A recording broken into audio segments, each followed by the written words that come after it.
दूसरे सत्र में आप सभी का स्वागत है। हमारे बीच में श्रीमती वर्षा श्रीवास्तव उपाध्यक्ष समाज फाउंडेशन उपस्थित है, उनका स्वागत है। हमारे बीच में संजय शर्मा जी उपस्थित है, उनका स्वागत है। हमारे बीच में शैली ग्रोवर जी उपस्थित है, उनका स्वागत है।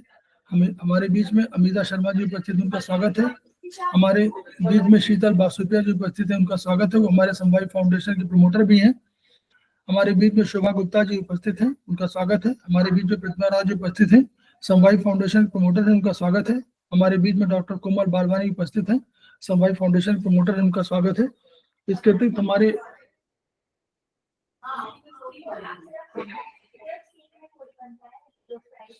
एक नाम पढ़ने में नहीं आ रहा मुझे, वो दूसरे नाम से शायद घुग्गी करके लिखा हुआ है, वो उनका वो है नाम प्रोनाउंसिएशन नहीं हो पा रहा है। उमा जी उपस्थित है, उनका स्वागत है।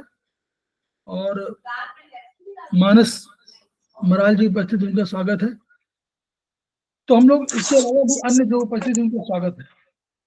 हम लोग अभी तक बात कर रहे थे आयुर्वेदिक एक्यूप्रेशर में, हम लोग सिद्धांत कुछ की बात कर रहे थे। अब उन सिद्धांत के अलावा भी हम लोगों को और चीज जाननी है कि कैसे ऑर्गन है, उनमें फंक्शंस कैसे हैं, प्लस हमारे शरीर में क्या क्या सिस्टम्स हैं, उन सब के बारे में जानकारी करनी है। तो एक अग्निवेश किताब है, अग्निवेश आयुर्वेदिक एक्यूप्रेशर है, उसकी चैप्टर 3 पे हम लोग चर्चा कर रहे हैं, ताकि आप लोगों को समझ में आने लगे कि कैसे हमारे शरीर का मैनेजमेंट कैसे है। उन लोगों के लिए लाभदायक जो पहली बार समझ रहे हैं, पढ़ रहे हैं, उन लोगों को रिवीजन हो जाएगा, जो लोग दूसरी बार देखते हैं। तो उसी को हम लोग शेयर कर दे रहे हैं।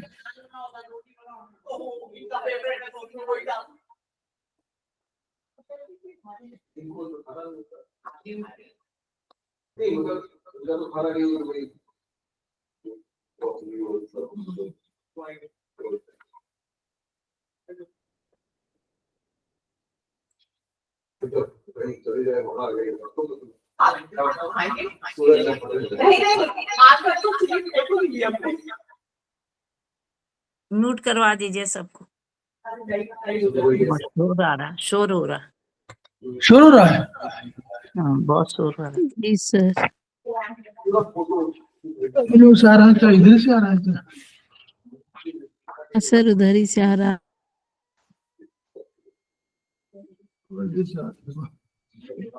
अब ठीक है। ठीक। तो हम लोग बात करेंगे कि दार्शनिक विचार के नाते हम लोग शरीर से बात कर रहे थे, लेकिन जो मानव शरीर विज्ञान है, यानी जो मॉडर्न साइंस है, वो कहती है कि सबसे छोटे स्ट्रक्चर हमारी सेल है। तो अल्टीमेटली कोई भी बीमारी सेल पे ही जाना चाहती है। कोई भी इन्फेक्शन, कोई भी बैक्टीरिया, कोई भी बीमारी अल्टीमेटली वो सेल में जाती है और सेल में जाकर प्रभावित करती है। कोई भी, चाहे वो उसका आयतन प्रभावित करे, चाहे उसका फंक्शन प्रभावित करे। तो हम लोग समझ रहे हैं कि सेल हमारी क्या है, सबसे छोटी जीवित इकाई। जितना काम हम शरीर से करते हैं वो सब शरीर हमारा करता है। और हमारा शरीर असंख्य कोशिकाओं से बना हुआ, असंख्य सेल से बना हुआ है। तो नॉर्मली उन सेल को हम लोग देख नहीं सकते, जब तक कि हम लोगों को माइक्रोस्कोप वगैरह की जरूरत पड़ती है तभी देख सकते हैं। तो अब यही सेल एक से दूसरे सेल डेवलप करते हैं। तो हम लोग इसको इस रूप में मानते हैं कि अगर मानव शरीर के लिए हो तो मानव शरीर के लिए 2 सेल आवश्यक होते हैं, एक स्पर्म और एक आपका ओवा। इन दोनों के सहयोग से ही पूरे मनुष्य का निर्माण होता है। तो ये और वो अपने आप, उनमें क्षमता क्या होती है, वो डेवलप करते हैं, वो मल्टीप्लाई भी करते हैं। और ये सब इस तरह करके पूरा शरीर 1 सेल से 2 सेल, 2 सेल से 4 सेल, इस तरह बढ़ता जाता है। तो कोशिका में होता क्या है, कोशिका में होता क्या है, ये बिल्कुल सरल भाषा में है। इसलिए कोशिका में एक जेली जैसा पदार्थ होता है। वो क्या करता है, वो उसको साइटोप्लाज्म, साइटो माने हमेशा नोट कर लीजिए, साइटो माने सेल, तो साइटोप्लाज्म है जो सेल, जब भी कभी जीव द्रव्य है पास साइटो, मतलब साइटो इसलिए बोल देते हैं, साइटो वहां की लैंग्वेज है फॉर्म जिसके जो उन्होंने आविष्कार किया हो शुरू में, तो साइटो सेल, तो उससे उन्होंने उसको प्लाज्म कह दिया कि जेल जैसी रचना है जो वर्चुअली उनमें थोड़ा सा चिपकने वाला पदार्थ है ताकि वो एक दूसरे को घेर ले तो कहीं निकले। उनके बीच में इस सेल के अंदर साइटोप्लाज्म हुआ नॉर्मली जो सबको बाइंड कर रहा है, और एक न्यूक्लियस है जो केंद्रक है। न्यूक्लियस को हम लोग कह सकते हैं प्राण, चेतना, मालिक, स्वामी, जो कहना चाहे कह लीजिए, ठीक। कोशिका के चारों ओर, अब इस जो कोशिका है इसके चारों ओर एक पतली झिल्ली है, उसको हम लोग सेल मेम्ब्रेन कहते हैं, ठीक है। इसको हम लोग प्लाज्मा मेम्ब्रेन भी कह सकते हैं, प्लाज्मा मेम्ब्रेन भी कह सकते हैं। और हमारा सेल जो है सबसे महत्वपूर्ण भाग, जैसे हमारे घर में मुखिया को होता है, वैसे ही हमारा केंद्रक में केंद्रक कोशिका में होता है, वो उसका वो है। उसके बिना कोई मर्जी के बिना कोई काम चल ही नहीं सकता। उसमें कैसे क्या होता है, उसमें डीएनए आरएनए होता है न्यूक्लियस में, और इस डीएनए आरएनए से बना हुआ इसमें जो है वर्चुअली क्या होता है, जीन्स जो है डीएनए आरएनए से मिल के बनते हैं, और यही जीन्स वास्तव में हमको अपने गुणों को, इन सब जो आपके हमारे गुण हैं, इन गुणों को, मदर फादर के गुणों को, इनको संवाहक होते हैं, एक पीढ़ी से दूसरी पीढ़ी ले जाते हैं। तो ये जो है चाहे गुण है चाहे दोष है, सबको ले जाते हैं, ट्रांसफर करते हैं। तो यही इन्हीं के द्वारा जाकर के अंत में सेल अपनी जैसी दूसरी कोशिका, दूसरी सेल उत्पन्न करती है और विकास करती है। तो जो पैदा हुआ उसको मरना है, तो ये सेल भी पैदा हुई, द्रव्य है, इसलिए इसको अल्टीमेटली मरना है, तो मरती हैं, नहीं पैदा होती रहती हैं। इनके बीच में एक समान अनुपात होता है। अगर विकास कर रहे हैं तो अधिक पैदा होंगी, मरेंगी कम, और अगर क्षरण हो रहा होगा तो अधिक मरेंगी, पैदा कम होंगी। बस ये अंतर है। ये शरीर का अपना एक स्ट्रक्चर है जो आप देख लीजिए, ऊपर ब्रेन है, नीचे फेफड़े देखिए दिखाई दे रहे हैं, हृदय दिखाई दे रहा है, डायफ्राम एक जो है एक उसमें पार्टीशन टाइप का है, डायफ्राम है, उसके बीच में लेफ्ट साइड में आमाशय है, आमाशय को बोलते हैं हम लोग स्टमक, ठीक है। उसके नीचे प्लीहा, स्प्लीन हमारी है, आग्नेयाशय, फिर पैंक्रियाज है। फिर हमने देखा राइट में, देखिए डायफ्राम को दिखाया गया है, फिर राइट में त्रिभुजाकार जो बना हुआ वो यकृत है, लीवर, और वहीं पर छोटा सा एक पित्ताशय है जिसको गॉलब्लैडर बोलते हैं। किडनी पीछे की तरफ स्थित है, ये बैक में है, वो दिखाई जा रहा है, सामने दिखाई लेकिन बैक में है। बड़ी आंत और छोटी आंत देखिए, बड़ी आंत चारों तरफ घेरे हुए है छोटी आंत को, और नीचे आपका यूबी यूरिनरी ब्लैडर दिखाया जा रहा। तो फिर सेल ने क्या किया, सेल जब हुए तो एक ये मानव जीवन की विशेषता है कि वो चाहता है कि हम सुविधा करें और अपने को अधिक डिसिप्लिन फंक्शन करें। तो सेल जब बन रहा था तो उसने देखा कि ऐसा कैसे हो सकता है कि भाई एक आदमी हमको वहां भी जाना हो, जैसे मान लीजिए आपको एक घर के 4 लोग हों और चारों आदमी को कह दिया जाए मार्केट चले जाओ, फिर चारों लौट के आओ कहें बैंक चले जाओ, फिर चारों लौट के आओ कहें भाई आप जरा सब्जी बना लो, फिर तो पांचों कहें खाना बना लो, तो वो सब थक जाएंगे। तो ऐसा हुआ डिसिप्लिन होने और डिवीजन ऑफ लेबर इसको कह सकते हैं। एक ने कहा कि भैया बैंक चले जाओ, एक ने कहा भैया सब्जी ले आओ, एक ने कहा भाई खाना बना लो, एक ने कहा वो तगादा करना है उनसे जाके 10 रुपया ले आओ। तो ये जो कंसेप्ट है अलग अलग, उसने टिश्यू की संरचना किया, सेल से बने टिश्यू ने क्या किया, कई सेलों का जो एक तरह के फंक्शन कर रहे थे उनसे मिल करके एक टिश्यू बन गया। इससे क्या हुआ, आपके फंक्शन में आपकी लॉन्गेविटी ऑफ लाइफ बढ़ गई, आपका अधिक डिसिप्लिन नेचर हो गया, आप अधिक वर्किंग कैपेसिटी आपकी बढ़ गई। तो ये टिश्यू का फंक्शन है। अब टिश्यू कैसे है, जैसे ब्रेन का इन्होंने कहा कि ब्रेन में जो है नर्वस सेल्स है, तो वो नर्व सेल्स भाग लेती है, तो वो नर्व सेल से बना हुआ है। फिर इन्होंने ये जो टिश्यू है ये सब कई टिश्यू मिले और इन्होंने जाके ऑर्गन बना दिया, एक ऑर्गन बनाया, हृदय में तमाम तरह के टिश्यू हो सकते हैं वो बनाएगा।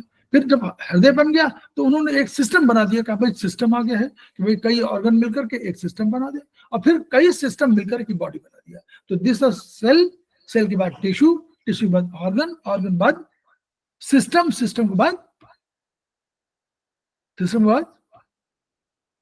बोलिए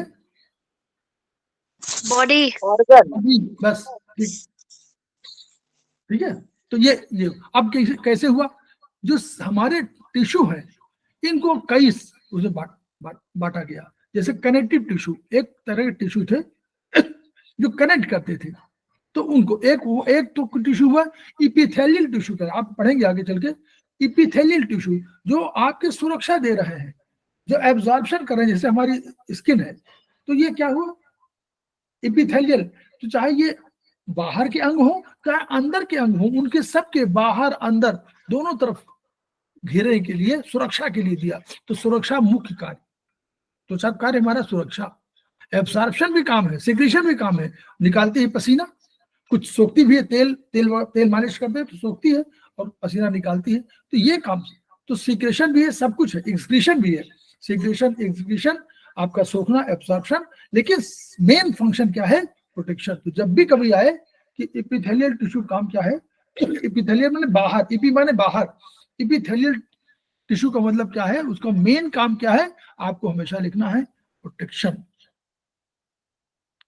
फिर कनेक्टिव टिश्यू, कनेक्टिव माने एक माध्यम, दो के बीच में सेतु, दो के सेतु, सेतु माने ये नहीं कि आप पुल हो, बल्कि सेतु माने आधार, कोई भाई आपके बीच में अगर वो आपको दो लोगों को प्रोटेक्शन दे रही है या दो लोगों को संभाले हुए है, तो उसे कनेक्टिव टिश्यू हम लोग कह देते हैं। इसमें जैसे बैग की तरह कोई हो, वो आपको कर देगी, अंदर बढ़िया से आपको रचना कर देगी, तो क्या होगा, बाहर आपको स्किन अच्छी लगेगी, तो इस तरह तमाम आपको मिलेगी। अस्थि ऊतक है, वो भी है, तो इस तरह आपको एपिथेलियल टिश्यू है। फिर आपको ब्लड खुद कनेक्टिव टिश्यू है, लिक्विड ब्लड है, सीएसएफ है, सेरेब्रो स्पाइनल फ्लूइड, ये सब हमारे कनेक्टिव टिश्यू के रूप में, क्योंकि उनमें कई चीजें हैं, कई वो है, केवल प्लाज्मा नहीं है, उसमें कुछ कण भी है, तो ये दोनों को कणों को बांधे हुए है और ऐसे हुआ है, तो इस तरह हो गया। फिर नर्वस टिश्यू, वो ब्रेन की टिश्यू हो गई। फिर उसी में आपको कनेक्टिव ये एक टिश्यू आएगी मस्कुलर टिश्यू, तो मस्कुलर टिश्यू उसमें होगी। फिर आपका हड्डी वाली है, वो भी बोन टिश्यू, ये सब है। तो आपको एक मसल्स में दो तरह का आएगा, एक स्केलेटल मसल्स होगा। अब यहां पर आपको बता दूं क्योंकि बहुत यूज होगा उसका, एक होगा स्केलेटल टिश्यू, यानी वो वॉलंटरी मसल्स वाले होंगे। वॉलंटरी माने जो आपकी, जो हमारे अपनी इच्छा से काम करने वाले हैं, हमारी अपनी इच्छा से काम करने वाले, आपकी इच्छा से काम करें, वो हमारे, तो ये स्केलेटल मसल्स की होंगे।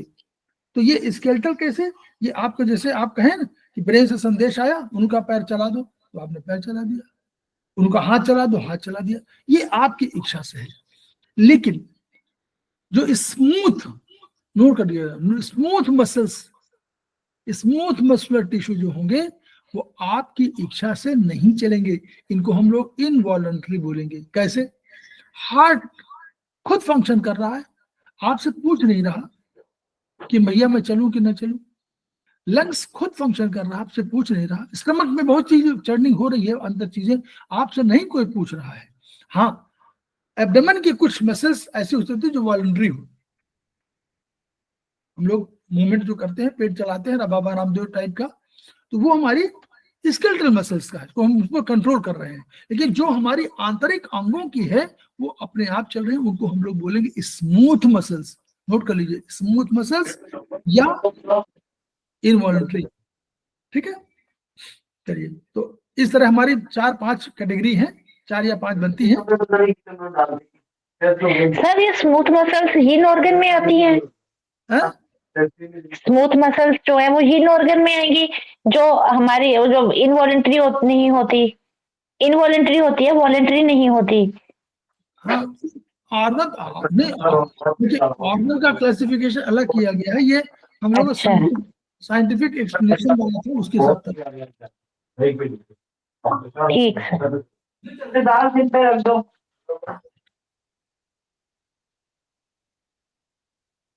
बंद हो गया, ठीक है। अब शरीर के विभिन्न भाग हैं, अब देखिए आप लोग चले हम लोग, तो अब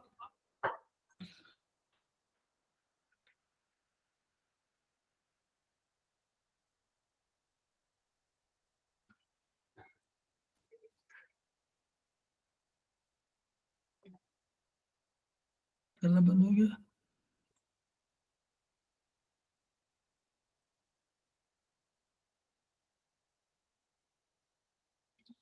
सर आ रही है आपकी आवाज? अच्छा